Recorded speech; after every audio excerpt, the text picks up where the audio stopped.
بسم اللہ الرحمن الرحیم الحمد للہ وحدہ والصلاة والسلام علی من لا نبی بعدہ۔ آج ہم ایک ایسے صاحب کی شاعری پہ گفتگو کا آغاز کریں گے جن کی میری ادبی مطالعے کی زندگی میں ایک خاص اہمیت ہے، اور وہ یہ کہ جب میں نے نوجوانی میں شاعری کا باقاعدہ باضابطہ اور مربوط مطالعہ شروع کیا تو پہلے ہی مرحلے پر احمد مشتاق صاحب کی شاعری پڑھنی بھی نصیب ہوئی، اور میرے لیے وہ ایک بہت دلچسپ تجربہ تھا، اس لحاظ سے بھی کہ مجھے ان کے بہت سے شعر یاد ہو گئے تھے، اور اس سے پتہ چلتا ہے کہ ان کی شاعری میں یاد ہو جانے والی صلاحیت زیادہ ہے۔ یوں کہہ سکتے ہیں کہ ناصر کاظمی کے علاوہ ان کے معاصر شعراء میں، اس زمانے کے شاعروں میں جس کے شعر مجھے سب سے زیادہ یاد تھے وہ احمد مشتاق تھے، اور ان کی پہلی 2 غزلیں جو میں نے پڑھی تھیں وہ پڑھتے ہی گویا یاد ہو گئی تھیں کہ ہاتھ سے ناپتا ہوں درد کی گہرائی کو، یہ نیا کھیل ملا ہے میری تنہائی کو، دل ہے نئے رنگی یہ حالات پہ حیراں اب تک، اتنی سی بات بھی معلوم نہیں بھائی کو۔ تو اسی طرح اس نے کہا کہ میری پڑھائی کا وقت ہے، یا یہ میرے مکان سے دریا دکھائی دیتا، یہ سب غزلیں مجھے یاد ہو گئی تھیں۔ باقی یہ کہ احمد مشتاق صاحب کی شاعری کا تفصیلی تجزیہ تو ظاہر ہے مختلف اجزاء کی نشاندہی کرنے سے ہوگا، لیکن ان کی شاعری سے ایک بہت قیمتی چیز آدمی سیکھ سکتا ہے، شعر کے ذوق کو بڑھانے کے لیے، لفظ سے اور اپنے اندر اور باہر کی دنیا سے ایک تشفی بخش تعلق پیدا کرنے کے لیے۔ یہ آپ اور ہم جانتے ہیں کہ انسان کی یہ بہت بڑی کاوش، کوشش اور خواہش ہے کہ اس کے اندر کی دنیا اور اس کے باہر کی دنیا میں تضاد اور تصادم کی نسبت نہ رہے، اور سب کچھ بہت سیرابی کے ساتھ ایکسپیرینس میں آئے۔ تو ان کی شاعری میں ایک بہت خاص عنصر یہ ہے کہ آدمی اپنے باہر اور اندر کی دنیاؤں کو ہم اصلی اور ہم احوالی کے ماحول میں ایکسپیرینس کرنا سیکھ سکتا ہے۔ تو یہ بہت بڑی بات ہے، مطلب یہ باتیں، یہ وصف کسی بھی شاعری کو بہت اہم شاعری بنا سکتا ہے۔ تو یہ ان کی شاعری کے اوصاف میں سے ایک وصف ہے، اور اس وصف کی اگر تھوڑی سی ہم تفصیل کریں، مطلب بعد میں ہم انشاءاللہ ان کے شعروں کا انتخاب پڑھیں گے، اس کی شرح کریں گے، تجزیہ کریں گے، مفصل گفتگو کرنے کی کوشش کریں گے، لیکن تمہید میں اگر ہم احمد مشتاق صاحب کے تعارف میں ان کے اس وصف کو اولیت دیں کہ ان کی شاعری آدمی اور نیچر کی ہم احوالی کا بیوٹیفائڈ اظہار ہے، اور یہ کامیابی اتنی بڑی ہے کہ یہ بہت ساری علمی کامرانیوں سے زیادہ محبوب اور ضروری کامیابی ہے، کیونکہ ذہن کی تسکین وجود میں احوال تسکین پیدا کرنے کے لیے کافی نہیں ہے۔ آدمی کی سب سے بڑی آرزو یہ ہے کہ وہ ایک اسٹیٹ آف فلفلمنٹ میں رہے، تو ذہن جو ہے وہ اس اسٹیٹ آف فلفلمنٹ کی، اس حالت تسکین کی تعمیر میں ایک معمار کا کام، ایک کارکن کا کام تو کرتا ہے، اس تعمیر میں حصہ تو لیتا ہے، لیکن اس پوری تعمیر کو ڈیزائن کرنا اور اس پوری تعمیر کے عمل کو شروع سے آخر تک انجام دینا، یہ ذہن کی ذمہ داری بھی نہیں ہے اور ذہن کے بس میں بھی نہیں ہے، کیونکہ آدمی صرف ذہنی وجود نہیں ہوتا، آدمی کی پیاس صرف ذہن میں محسوس نہیں ہوتی۔ تو آدمی خود اپنے اولین تجربے میں ایک پیاس کی طرح ہے، اور کیونکہ پیاس ہی اس کا اولین کلی تجربہ ہے، تو اس کی سب سے پہلی اور سب سے مضبوط طلب اس پیاس کی تسکین ہوتی ہے۔ اس کو میں کہہ رہا ہوں کہ یہ اسٹیٹ آف فلفلمنٹ ہے۔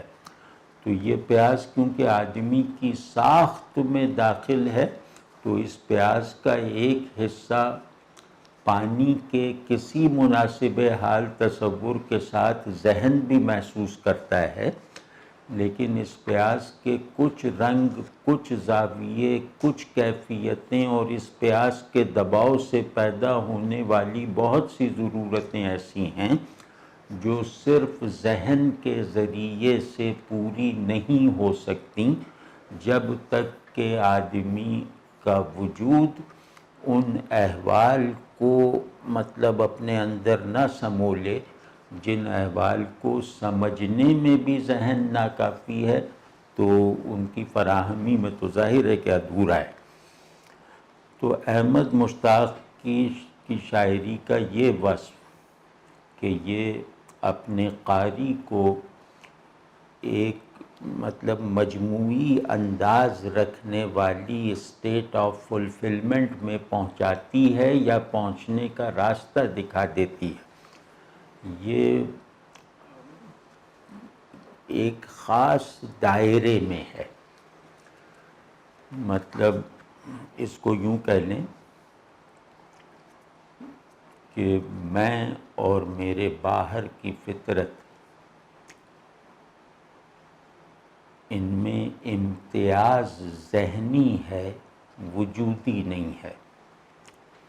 فطرت کا آرڈر بھی انہی احوال پر چل رہا ہے جو احوال میرے نظام وجود کی بقا اور نمو کے لیے درکار ہیں، جو میرے اندر کار فرما ہیں۔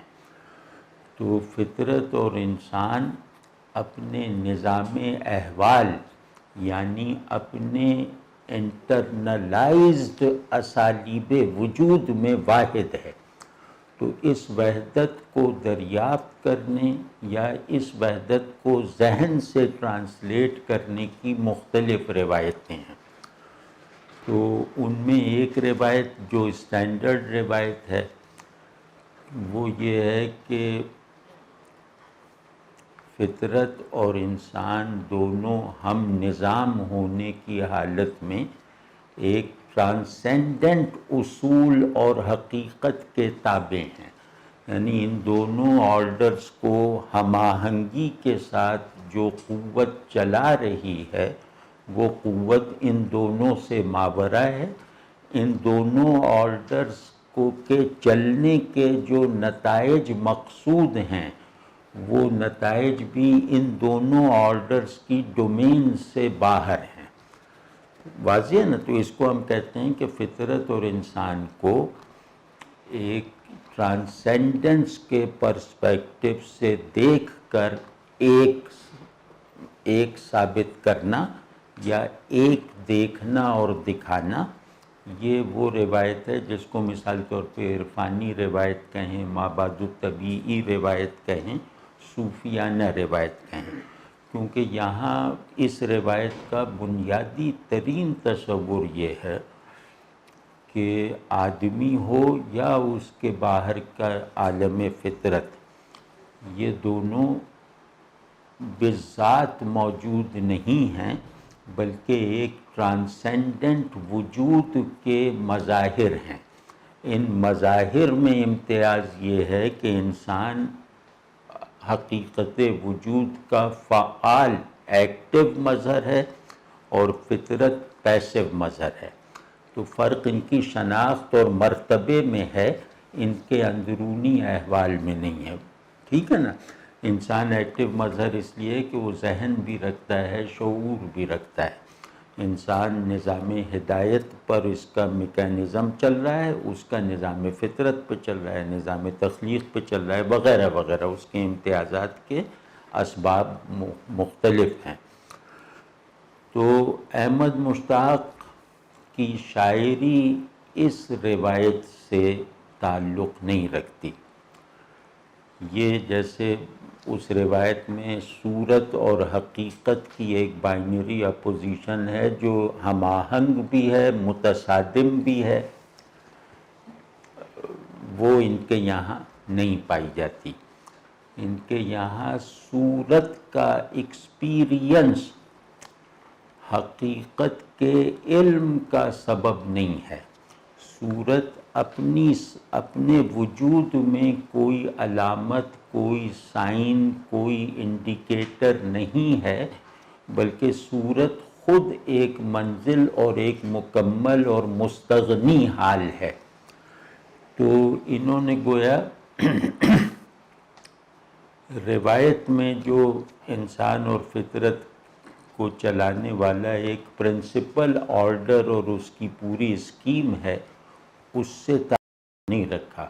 انہوں نے چیزوں کو محض ایک نیچرل، ایک ورجن ہیومن آرڈر میں دیکھا ہے، اور خود انسان اور فطرت کو کسی ماورائی اصول یا حقیقت کے مظاہر کی حیثیت سے دیکھنے کی روایت سے فاصلہ رکھا ہے. تو اس میں اگر احمد مشتاق صاحب کی اس روایت کو فوکس کیا جائے تو اس میں ایک خطرہ یہ ہے کہ اس روایت سے بڑے معانی اور بڑے احساسات نہیں پیدا ہو سکتے. تو جو اس روایت میں پیدا ہوتے ہیں وہ اس روایت میں نہیں ہو سکتے، اور ظاہر ہے کہ اس کا احساس انہیں خود بھی ہے. تو انہوں نے اس کا یہ علاج کیا، اور کامیابی کے ساتھ، کیونکہ شاعری کو معنوی اور نظریاتی مراتب کے ساتھ نہیں چھوٹا بڑا کہا جاتا. شاعری حسن اظہار کا نام ہے، اور کانٹینٹ میں چھوٹا بڑا ہونا ثانوی چیز ہے. حسن اظہار شرط ہے. پھر ٹھیک ہے کہ بڑا اظہار بڑے معنی کے ساتھ ہو تو پھر وہ حسن اظہار کے دیگر نمونوں سے بڑا ہے. لیکن یہ کہ اپنی اصل میں شاعری حسن اظہار ہے. تو انہوں نے بڑے معنی اور بڑے احساس کا اپنی روایت میں فقدان ریئلائز کرتے ہوئے انہوں نے اس کا حل نکالا کہ جیسے انسان اور کائنات، انسان اور فطرت دونوں کی ڈیفینیشن کا ذمہ جمالیاتی شعور کو دے دیا. مطلب یہ جمالیاتی شعور کے اصول، اس کے حاصلات، اس کے بالکل بلٹ ان پرسپیکٹیوز میں انہوں نے خود کو محدود رکھا، اور پھر جمالیاتی شعور کے اصول کو، یعنی بڑے اصول کو، ایک خود مختار اور بالکل ڈیٹیچڈ حالت میں انسان اور کائنات کی وحدت پر اپلائی کر کے دکھایا. اور اس اپلیکیشن یا اس وحدت کے تجربے سے پیدا ہونے والے تصورات اور احساسات کو بیوٹیفائی کر کے انہیں قابل قبول بنایا، اس طبیعت کے لیے بھی، اس ذہن کے لیے بھی جو ان سے مختلف اس قدیم روایت کا پروردہ ہے. واضح نا؟ تو اصولی بات یہ ہے کہ احمد مشتاق صاحب کا جو شعری کارنامہ وہ یہ ہے کہ انہوں نے صورت کو حسن کی تحسین، حسن کے ایکسپیرینس، حسن کے فہم کے لیے کافی سمجھا. انہوں نے بیوٹی کو کسی پہلے سے قائم شدہ آئیڈیا آف بیوٹی سے الگ کر کے کافی کر دکھایا، حص جمال کی تسکین کے لیے کافی کر دکھایا۔ واضح نا؟ اب اس کی کچھ محدودیتیں ہیں، مطلب دوسری روایت والے اس کے مقابلے میں جو بیان کریں گے وہ شعری لحاظ سے بھی برتر درجے کی معنویتیں اور کیفیتیں اور تخلیقی تخیل کی بھی برترین سطح پر ورکنگ کے نتائج ہوں گے۔ تو کیونکہ احمد مشتاق صاحب کا مقصود شروع ہی سے لگتا ہے کہ بڑی شاعری تخلیق کرنا نہیں ہے، اچھی شاعری پیدا کرنا ہے، تو اپنے اس مقصد میں یہ مطلب اس حد تک کامیاب ہیں کہ اگر آپ اس مقصد کو پیش نظر رکھتے ہوئے اور اس مقصد کو جزوی طور پر بھی قبول کرتے ہوئے ان کی شاعری کا مطالعہ شروع کریں گے تو اس مقصد کی جزوی قبولیت کے نتیجے میں آپ کے روایتی ذہن اور قلب میں جو مطالبات پیدا ہونے چاہیے یا جو ہوں گے ان سب کی تسکین ان کی شاعری کر دے گی۔ تو وہ شاعر بہت کامیاب شاعر ہوتا ہے جو اپنے تخلیقی مقصود کو پورا کا پورا حاصل کرنے اور اس مقصود کو حاصل کرنے کے احساساتی اور تخیلی نتائج کو اپنے قاری میں منتقل کر دینے میں کامیاب ہو۔ تو اس اعتبار سے احمد مشتاق صاحب اہم شاعر ہیں، اچھے شاعر ہیں اور کامیاب شاعر ہیں۔ شاعر بہت سے ہوتے ہیں لیکن کامیاب شاعر بننا کسی کسی کو نصیب ہوتا ہے۔ تو کامیاب شاعر وہی ہوتا ہے جو جمالیاتی شعور کے بنیادی تصورات کو ایکسپیرینس بنا دے، یعنی محسوسات میں ڈال دے، یا اس کو لائق مشاہدہ بنا دے، یعنی تخیل کی فارمز مطلب پیدا کر دے۔ تو احمد مشتاق صاحب کے یہاں ایک بات میں نے یہ کی، دوسری بات یہ کہ احمد مشتاق صاحب کا تخیل صورت اساس احساسات زندگی کے عمومی تجربے پر بیسڈ ہیں، زندگی کے عمومی مشاہدات و تجربات اور صورتوں کا ہر ایک کی نظر میں آ سکنے والا آرڈر، یہ ان کے تخیل اور احساسات کی نرسری ہے۔ انہوں نے اس میں جو کمال کر دکھایا ہے وہ اچھے سے اچھے شاعر کا خواب ہو سکتا ہے، اور وہ کمال یہ ہے کہ انہوں نے تخیل اور احساس میں بھی وحدت پیدا کی ہے، کیونکہ احساسات جو ہیں وہ وجود کی تصدیق کرتے ہیں، اور تخیل جو ہے وہ باہر کی دنیا کا مصدق ہے۔ یعنی تخیل یہ بتاتا ہے کہ باہر کی دنیا حقیقی ہے، احساسات یہ بتاتے ہیں کہ میں حقیقی ہوں۔ تو آپ سمجھ رہے ہیں نا، منصوبہ یہ ہے کہ نیچر اور آدمی آئیڈینٹیکل ہے، تو اس آئیڈینٹی کو ایسے جمالیاتی گہرائی اور تخلیقی وفور کے ساتھ احمد مشتاق نے ایکسپیرینس کر کے ایکسپریس کیا ہے کہ خود اس سارے تجربے کو معنی اور کیفیت دے سکنے والی دو قوتوں کو بھی آئیڈینٹیکل کر دکھایا، ایک کر دکھایا، یعنی تخیل اور احساس کو۔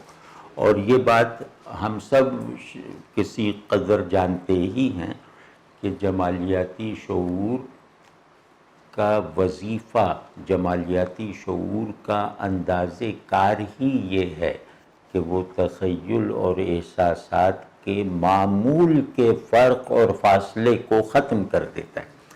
شعور کی جمالیاتی قوت کے علاوہ کوئی ایسی فیکلٹی نہیں ہے جو تخیل اور احساس کے امتیاز کو ختم کر کے انہیں ایک تجربی اور تصوری دونوں طرح کی وحدت میں ڈھال دے. تو یہ احمد مشتاق صاحب کے یہاں ہوتا ہے. اور جب ہم شاعرین کے یہ مجموعہ کھولیں گے تو اس میں بے شمار مثالیں ایسی ہیں جن میں سے کچھ ہم پیش کریں گے کہ جہاں یہ لگتا ہے کہ خوش یہ ہیں، احساس خوشی فطرت میں ہے.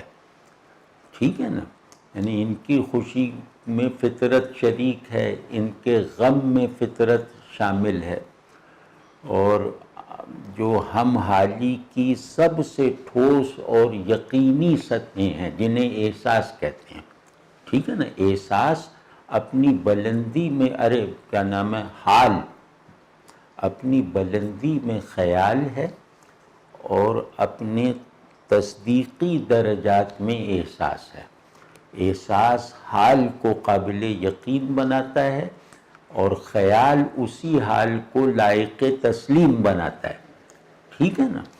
تو انہوں نے دونوں سروں کو گویا دونوں سروں کو ایک کر دکھایا. یہ بہت بڑی بات ہے. تو اب وہ آپ دیکھیے گا کہ یوں لگتا ہے کہ ان کی شاعری کا جو سبسٹنس ہے نا، وہ ہے المناکی اور خوبصورتی. اور اس پہ ہم بعد میں بات کریں گے کہ حسن اگر کامل تجربہ بن جائے تو نشاط نہیں ہے، علم ہے. منظر پوری طرح دیکھ لیا جائے تو وہ علمیہ ہے، نشاتیہ نہیں ہے. یعنی پورے پن کا ہر تاثر ٹریجک ہوتا ہے، چاہے پورے پن کا آپ کا تصور محدود ہو یا غیر محدود ہو. ٹھیک. تو دوسرا جو ہے، ابھی ہم کیونکہ تعارفی گفتگو کر رہے ہیں تو یوں سمجھیں کہ نمبر وار کر رہے ہیں. پھر یہ ساری باتیں جو ہم کر رہے ہیں اس کے شواہد ہم اگلی نشست میں ان کی شاعری سے دکھائیں گے انشاءاللہ. دوسرا یہ کہ تھوڑا سا پیچھے جا کے دیکھیں تو مثال طور پہ 60 کی دہائی، 60، 61، 62، 64 میں شاعری کا زور آج کے مقابلے میں بہت زیادہ تھا. بلکہ یوں لگتا تھا خصوصاً لاہور شہر میں کہ یہاں شاعروں کو اپنے ذوق حیات کے مطابق زندگی گزارنے کی ایک بڑی اسپیس حاصل تھی. تو لاہور اس معاملے میں بالکل جیسے مملکت شاعری کا دارالخلافہ. تو یہاں مطلب ہر شاعر اپنی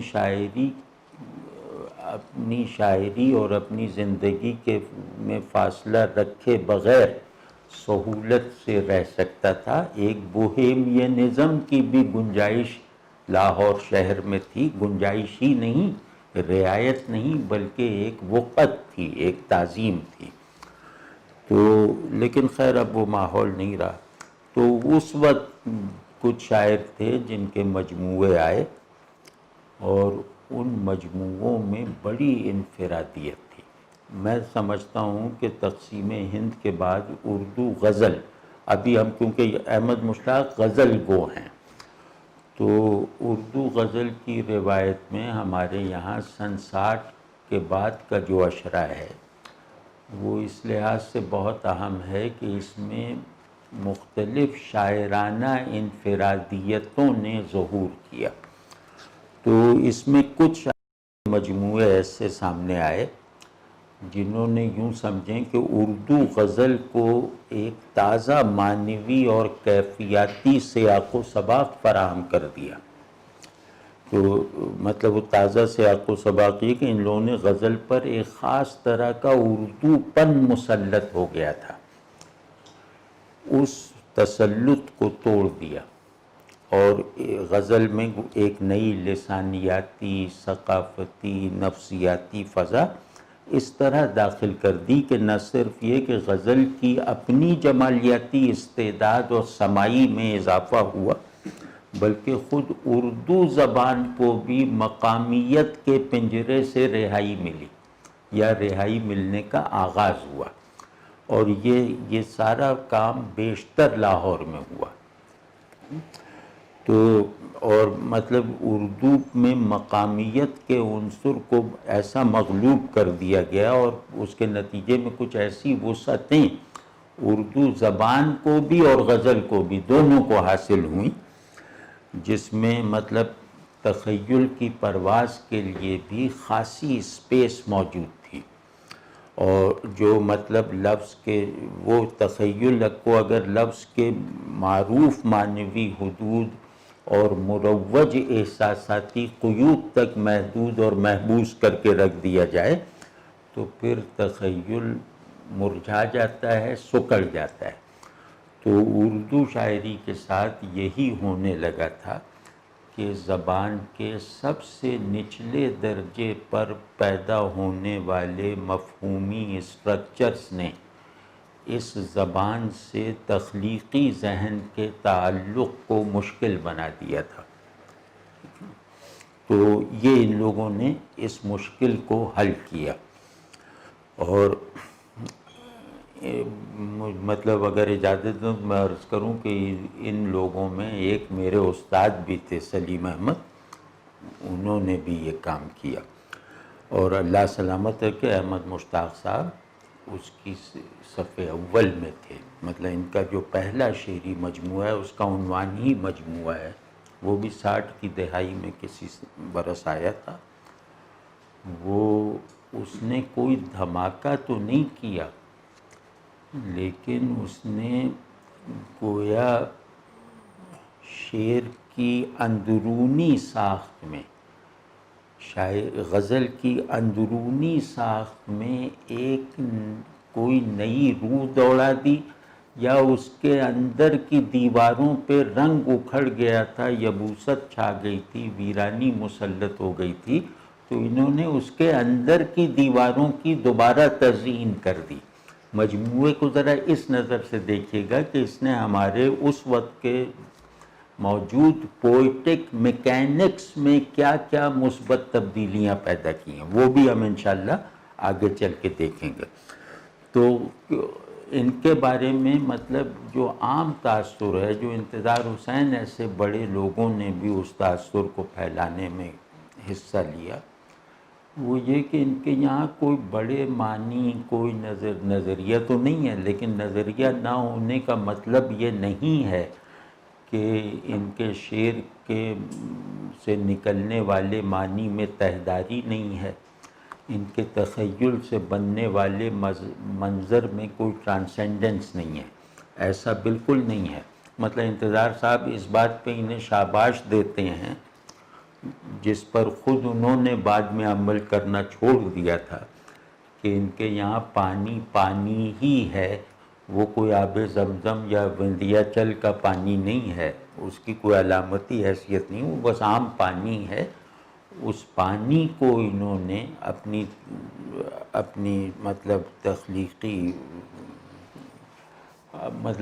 تخلیقی عناصر میں داخل کر لیا۔ مطلب ان کی شاعری میں پانی کا لفظ بس پانی ہے جو ہر ایک دیکھتے ہیں، اس کی کوئی علامتی اور استعاراتی معنویت یا جہت بھی نہیں ہے۔ تو میرے خیال میں یہ احمد مشتاق صاحب کے ساتھ مطلب احمد مشتاق صاحب کی شاعری میں یہ جو نکالا گیا ہے پہلو، یہ سرے سے غلط ہے، اور یہ ایک طرح سے ان کو چھوٹا بنانا ہے۔ تو ایسا نہیں ہے، ان کو ایک عجیب وصف حاصل ہے، وہ یہ ہے کہ شاعر کا کام یہ ہے، شاعر کا کام حقیقت سے صورت کو مغلوب کر کے معدوم کرنا نہیں ہے، یعنی حقیقت کے اس تصور کا ایکسپریشن جس میں صورت معدوم ہو جائے، یہ شاعر کا کام نہیں ہے۔ شاعر کا کام یہ ہے کہ حقیقت کی مجسم پریزنس برقرار رہے، اس کی ٹرانسینڈنس ایک نظریاتی اعتقادی ریفرنس کے طور پر موجود رہے یا نہ رہے۔ تو تہداری اور پرتوں کی مختلف کیفیاتی پرتیں نہ ہونا یہ شاعری کا عیب ہے۔ تو پانی، واقعی پانی اور لفظ پانی ہی میں فرق ہے، یعنی پانی کا نام پانی سے ٹرانسینڈنس رکھتا ہے، اور پانی کے لیے مخصوص لفظ جب تخلیقی تخیل کے تصرف میں آتا ہے، جب پانی کے آئیڈیا کو سامنے رکھ کر واقعی پانی سے تعلق کے نتائج میں جو احساسات پیدا ہوتے ہیں، اس کو آپ بھلا کیسے کہہ سکتے ہیں کہ اس نے پانی کو جو ہے وہ نہر تک سختی سے محدود رکھتے ہوئے اس کی مداحی کی ہے، یا اسے اپنے کسی احساس کا سبب یا تخیل کا موضوع بنایا ہے؟ تو یہ بات ٹھیک نہیں ہے۔ تو ہمارے خیال میں احمد مشتاق صاحب نے صورت کو مرکزی اہمیت دیتے ہوئے اس میں ایک ایسا جمالیاتی وفور دریافت کیا ہے جس میں اسے اپنے وجود کے لیے کسی معنوی شجرے اور سند کی ضرورت نہیں ہے، وہ اپنے موجود ہونے کا جمالیاتی جواز خود ہے، کیونکہ ان کا بنیادی مسئلہ جمالیاتی ہے۔ یہاں چیزیں دیکھی جائیں گی کہ ان کا جواز جمالیاتی ہے یا نہیں ہے، باقی نہیں، باقی آپ پھر بلا وجہ کا بوجھ لا دیں گے نا۔ تو انہوں نے جمالیاتی شعور کے اس تقاضے کو کہ صورت اپنا حقیقی ہونا ایک لمحے دید، ایک ساعت تعلق میں ایکسپریس اور منتقل کرتے، اس جمالیاتی تقاضے اور فطری مطالبے کو احمد مشتاق کی شاعری ان کے معاصرین سے زیادہ کمال، تنوع اور گہرائی کے ساتھ پورے کرتی ہے، ٹھیک ہے نا؟ تو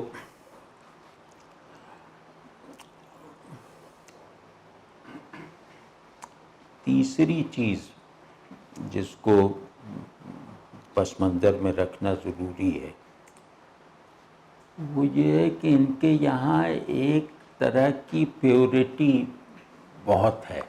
پیورٹی کا مطلب یہ ہوتا ہے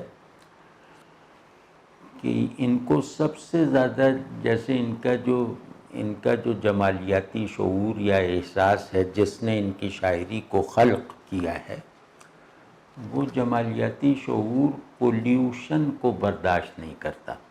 اگر مجھ سے کہا جائے کہ احمد مشتاق کو، مطلب شاعر احمد مشتاق کو کس چیز سے سب سے زیادہ نفرت ہے، تو میں کہوں گا پولیوشن سے، ملاوٹ سے۔